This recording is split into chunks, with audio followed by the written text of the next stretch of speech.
ciencia, la eterna ciencia, esa confrontación eterna, ese conflicto constante entre la ciencia y la fe, o al revés, la fe y la ciencia, es tremendo. A lo largo de los siglos, una de mis frases favoritas es decir siempre que la ciencia ha ido descubriendo lo que ya existía, ha ido descubriendo lentamente lo que ya existía. Y es verdad, durante un tiempo, durante muchos siglos, se pensó que la Tierra era plana, y sin embargo era redonda. Durante muchos siglos se pensó que no existían las antípodas, y sin embargo existían. Durante siglos se pensó que el firmamento era inamovible, y sin embargo se movía. Eso lo intuyó perfectamente nuestro héroe, Galileo Galilei, y eso ocurría a principios del siglo XVII, no hace tanto.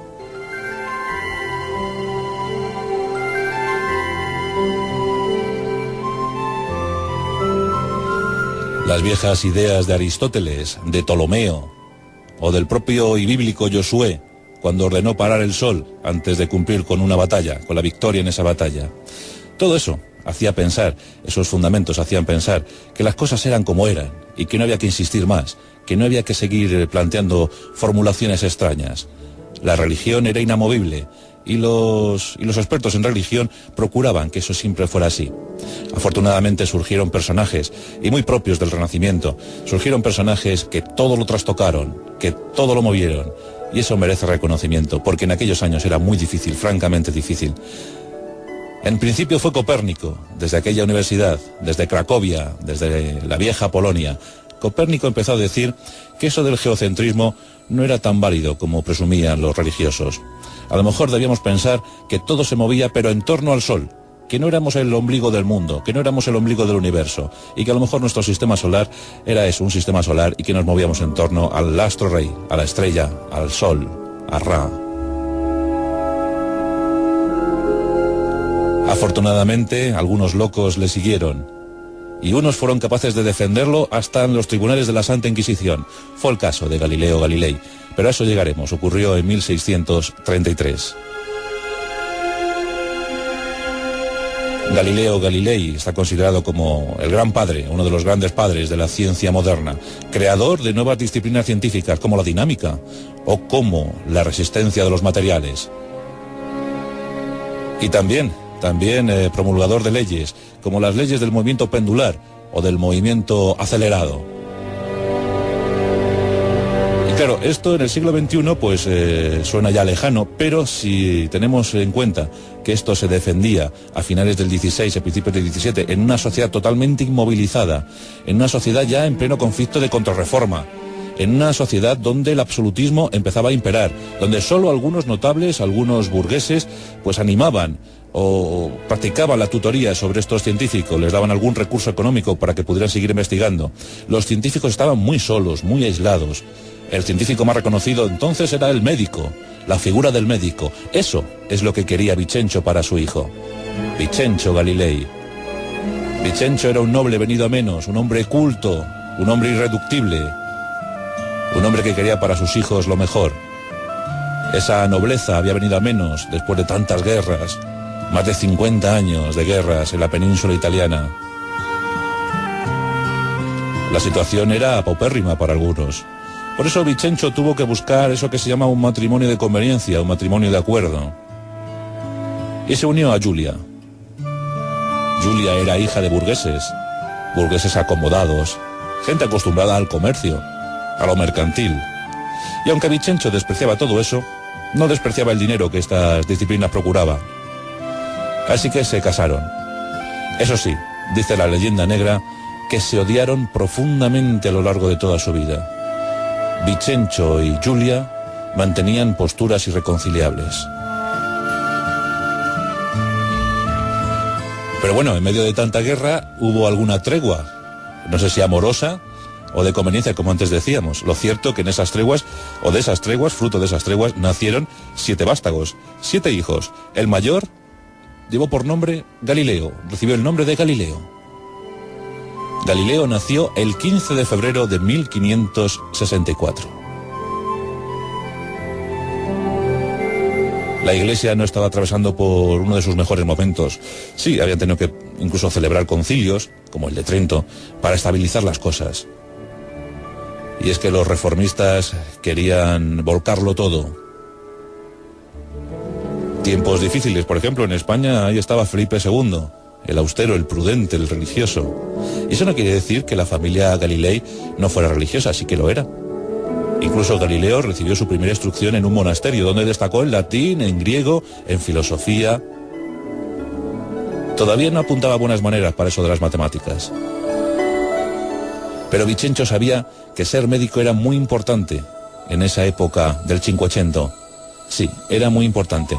La comparación, hombre, siempre las comparaciones son odiosas, pero fijaos, un médico ganaba 30 veces más que un matemático, que un profesor de matemáticas. Bueno, como ahora, ¿no? No. Pero Vicencio quería para su hijo eso, quería que fuera médico, pero Galileo no sentía vocación por la medicina. Aún así, accedió a las pretensiones de su padre. Tras cumplir con sus primeros estudios, donde además empezó ya a destacarse como poeta, como dibujante, como músico, le gustaba muchísimo, le entusiasmaba la música. Era una mente renacentista, era un hombre abierto a todo, era un hombre abierto al mundo, sentía curiosidad. ¿Os acordáis cuando hicimos el pasaje dedicado a Leonardo da Vinci? Bueno, pues este es un segundo Leonardo. Le gusta dibujar, le gusta pintar, le gusta componer, tanto poesía como música. Y bueno, pues si su padre quiere que sea médico, también será médico. Había nacido en Pisa, y en Pisa estudió. La universidad le recibió, con una beca exigua, pero le recibió. Y la verdad es que no avanzó en los primeros cursos y enseguida se detuvo. Además, adquirió una fama merecidísima de bravucón. Protestaba por todo. Era tremendo verle en clase. Incomodaba a los profesores, incomodaba a los alumnos. Siempre estaba como cabreado, con el gesto contraído. No estaba de acuerdo con nada de lo expuesto. Siempre había 3000 preguntas para una exposición del profesor.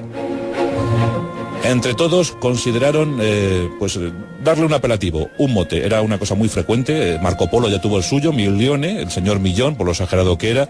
Bueno, pues Galileo también tuvo un mote. En este caso, Peleón. Le llamaban el Peleón. No hablaban de Galileo, no. Hablaban de, ¿ha venido el Peleón? Bueno, pues el Peleón ya estaba curioseando con cosas interesantes. Le expulsaron de la Universidad de Pisa. No le quisieron porque consideraron que no iba a ser nunca un brillante médico, que no iba a llegar a nada y que más iba a estropear cuerpos que arreglarlos. Para desesperación de su padre, Galileo tuvo que abandonar la Universidad de Pisa. Volvería algún año más tarde. Lo cierto es que en su camino se cruzó la vocación. Esa chispa que de vez en cuando aparece en la vida de los seres humanos. Bueno, pues en la vida de Galileo Galilei se cruzó el profesor Ricci. El profesor Ricci era matemático. Y esto sí que le gustó a Galileo. Esto sí que le picó la curiosidad. El profesor Ricci impartía clases en Florencia, la ciudad dominante, una ciudad esplendorosa, también la ciudad de Leonardo. Bueno, pues allí el profesor Ricci empieza a hablarle de cosas extrañas, de matemáticas. Y aquí sí, aquí Galileo se siente en su salsa.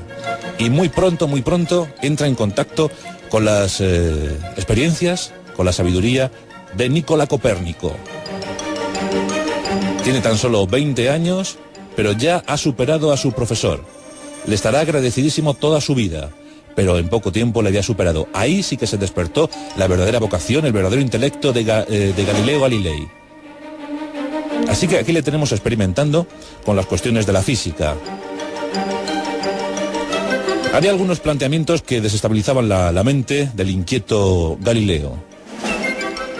Hay una leyenda que está sin documentar, incluso algunos dicen que es incierta, en la que nos presentan a un Galileo Galilei pues lanzando objetos desde lo más alto de la Torre de Pisa. Esto al parecer no fue cierto. Sí, en cambio, que utilizó planos inclinados para demostrar que los cuerpos, fueran como fueran, tenían una velocidad uniformemente acelerada, constantemente acelerada.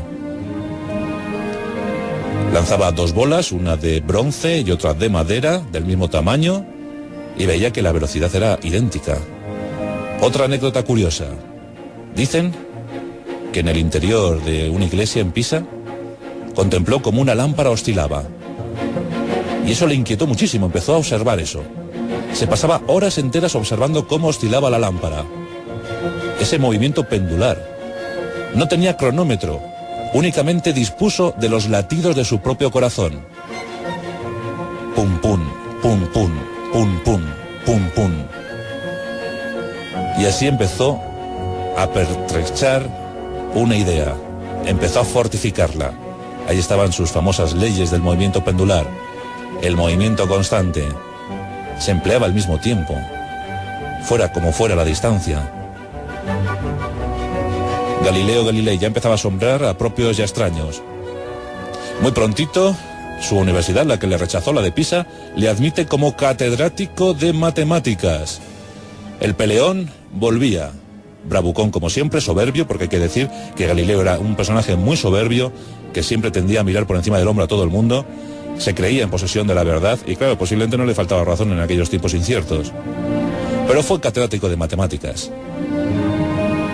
Y aquí tenemos otra historia, claro. Los viejos profesores recelaban de él. Le veían demasiado joven, demasiado entusiasta, con unas ideas muy revolucionarias, impropias de esa época. Sí, era el 580, pero no estábamos para tanto esplendor. En 1591, cuando tiene 27 años, fallece su padre Vicencio y tiene que cargar sobre sus espaldas el peso de llevar a toda una familia. El sueldo no era muy grande, pero bueno, tiene que asumir la educación de sus hermanos, el mantenimiento de su madre. Bueno, pues ahí estuvo aguantando durante un tiempecito.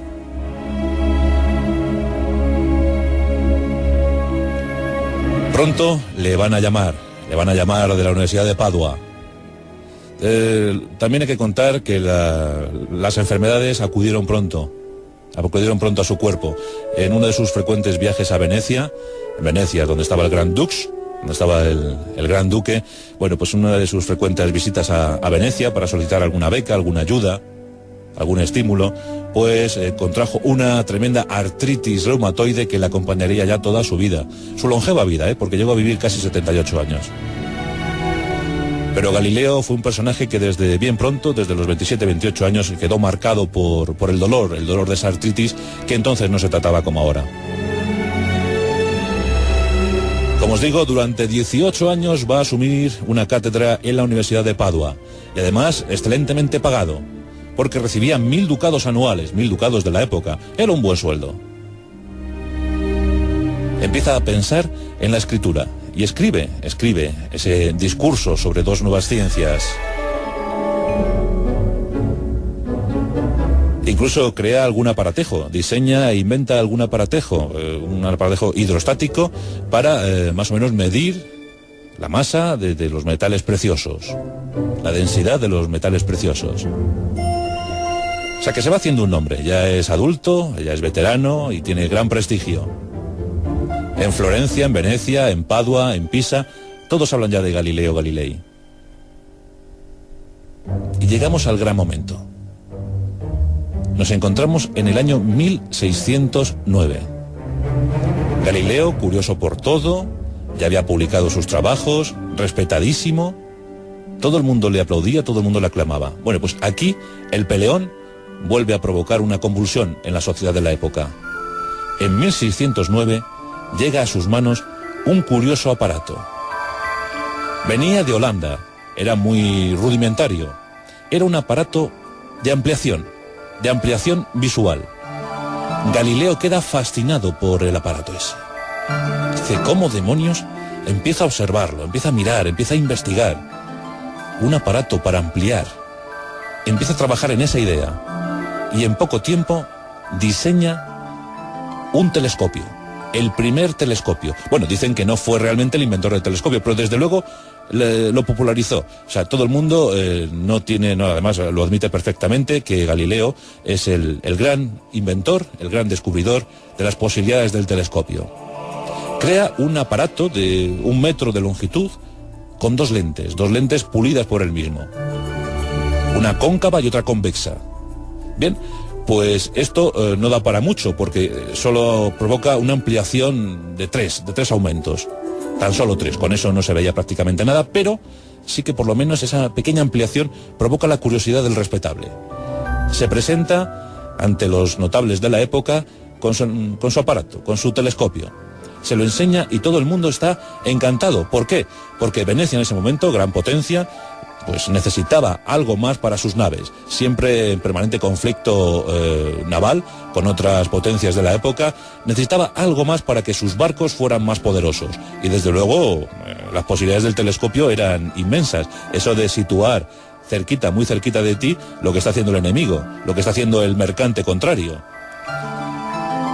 Galileo recibe el dinero suficiente para poder seguir investigando, crea nuevos prototipos y en poquísimo tiempo, en pocos meses, ya tiene un telescopio de 30 aumentos. 30 aumentos. ¿Serán suficientes para los propósitos de Galileo Galilei? Pues evidentemente, a tenor de los resultados, sí.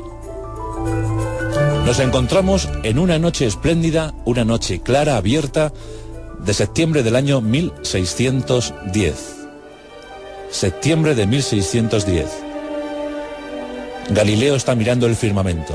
Ese firmamento estático del que había hablado Ptolomeo o Aristóteles. Ese firmamento intangible, inamovible. Bueno, pues Galileo enfoca el telescopio hacia el firmamento. Y aquí se encuentra con la sorpresa. Se le pone la carne de gallina. Le entra como una especie de temblor. Sí, está viendo la luna. Está viendo la luna, pero no es lisa. No es lisa como habían dicho los antiguos. La luna tiene cráteres, la luna tiene cañones, la luna tiene como grandes superficies desérticas. La luna es muy parecida a la Tierra. Galileo está emocionado. Ha hecho un gran descubrimiento. En las noches sucesivas mira con afán el firmamento y empieza a descubrir cosas extrañas. Por ejemplo, comprueba que Venus se mueve, y se mueve en torno al Sol. ¡Caramba! Enfoca hacia Júpiter y descubre 4 planetas en torno alineados con Júpiter. 4 planetas.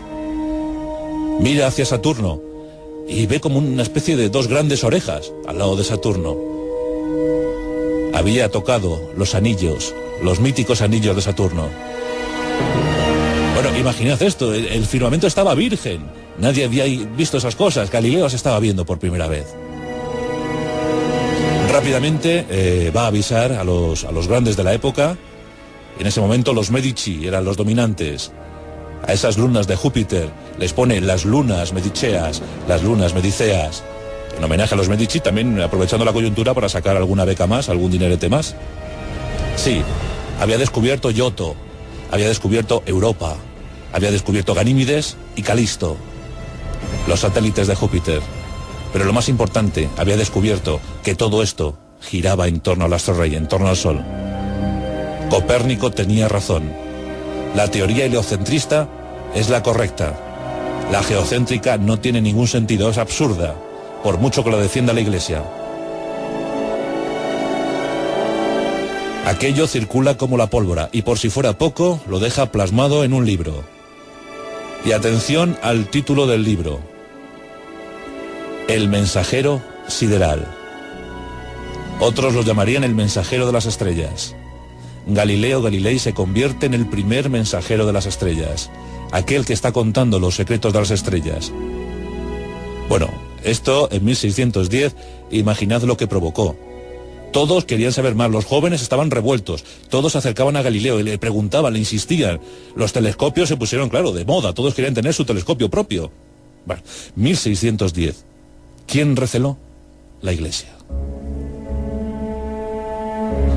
Claro, a ver si va a resultar que el bíblico Josué ordenó parar al Sol en vano. A ver si va a resultar que Aristóteles o Ptolomeo no tenían razón. A ver si va a resultar que los cuerpos celestes no son intangibles. Los primeros en desconfiar fueron los dominicos. En 1616 crearon una acusación formal, de la que salió más o menos bien. Lo único que recibió fue una recomendación para que dejara de investigar. Pero recomendar a Galileo que dejara de investigar con todo lo que estaba viendo, con todo lo que estaba experimentando, porque efectivamente Galileo es el gran padre de la ciencia experimental. Le gustaba experimentarlo todo. Y eso es lo que realmente vale. Durante años está acosado por las dudas de la Iglesia, acosado por sus propias dudas, porque era un hombre de convicciones profundamente religiosas. Él pensaba que la ciencia y la religión no tenían por qué estar en guerra, que podían convivir perfectamente, que no se entorpecían. Pero había mentes todavía muy cerradas en esa Iglesia. Siguieron llegando nuevos trabajos. Siguió experimentando, siguió averiguando cosas sobre la dinámica o sobre esa aceleración constante, esa densidad de los materiales. Galileo era asombroso. Los papas le sufrieron. Ahí estaba Pablo V, ahí estaba Urbano VIII, su amigo de toda la vida, amigo entrañable, que siempre le vio con simpatía. Cuando le tuvieron que juzgar en 1633, fue muy a pesar de los papas, porque en el fondo sabían que tarde o temprano se tendrían que abrir. Pero en 1633, en ese junio de 1633, la acusación llegó de mano de los jesuitas. Los jesuitas eran los más cultos dentro de la Iglesia.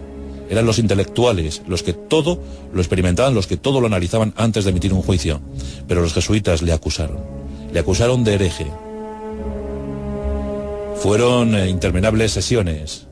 Durante 2 meses, también se ha dicho que fue torturado. Esto es improbable, es bastante improbable. No hay documentación exacta o fidedigna que nos hable de las torturas sufridas por Galileo Galilei. Sí que es cierto que fue recluido durante algunos días y bueno, pues al final, en ese junio de 1633, lo que más o menos hicieron fue obligarle a la retracción, a retractarse de todo lo que había formulado, de esas defensas enconadas sobre las teorías de Copérnico, sobre todo lo que había visto. Pero claro, ¿cómo le iban a decir que se retractara sobre todo lo que había visto? Si lo había visto él, si lo había experimentado él. Para evitar males mayores, con 69 años, dominado por la artritis reumatoide, por el dolor, con más dolor que nunca, porque en este caso ya le dolía el alma, tuvo que retractarse. Para un científico debe ser lo más grave del mundo, lo más doloroso del mundo. Bueno, pero aquí tenemos la gran anécdota, ¿verdad?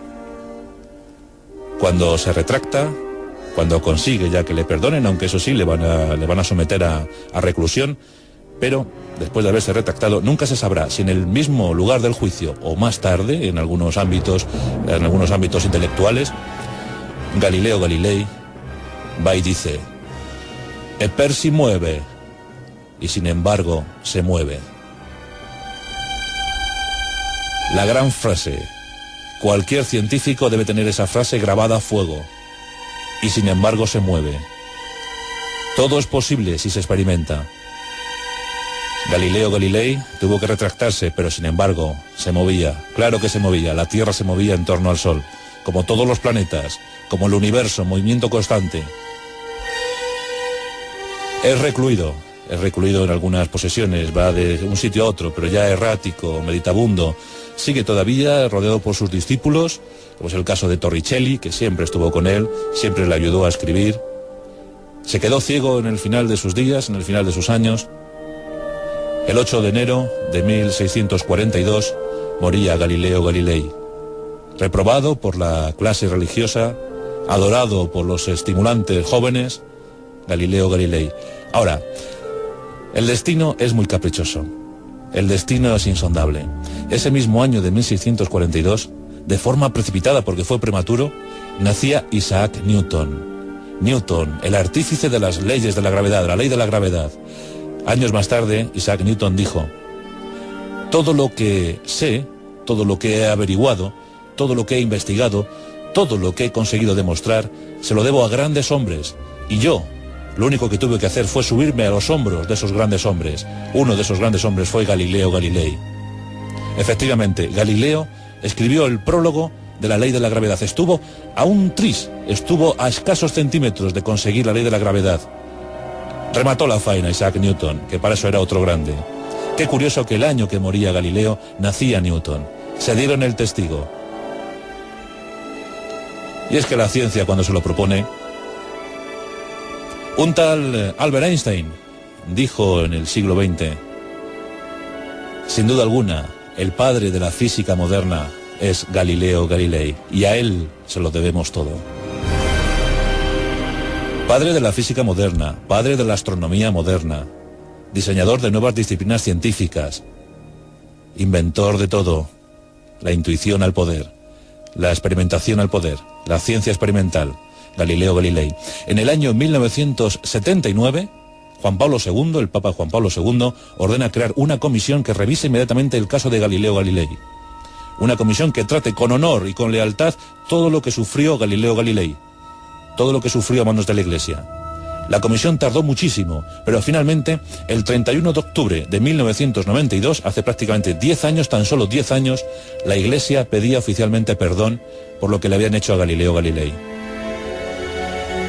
Tuvieron que transcurrir tantos años, 350 años, para que le pidieran perdón.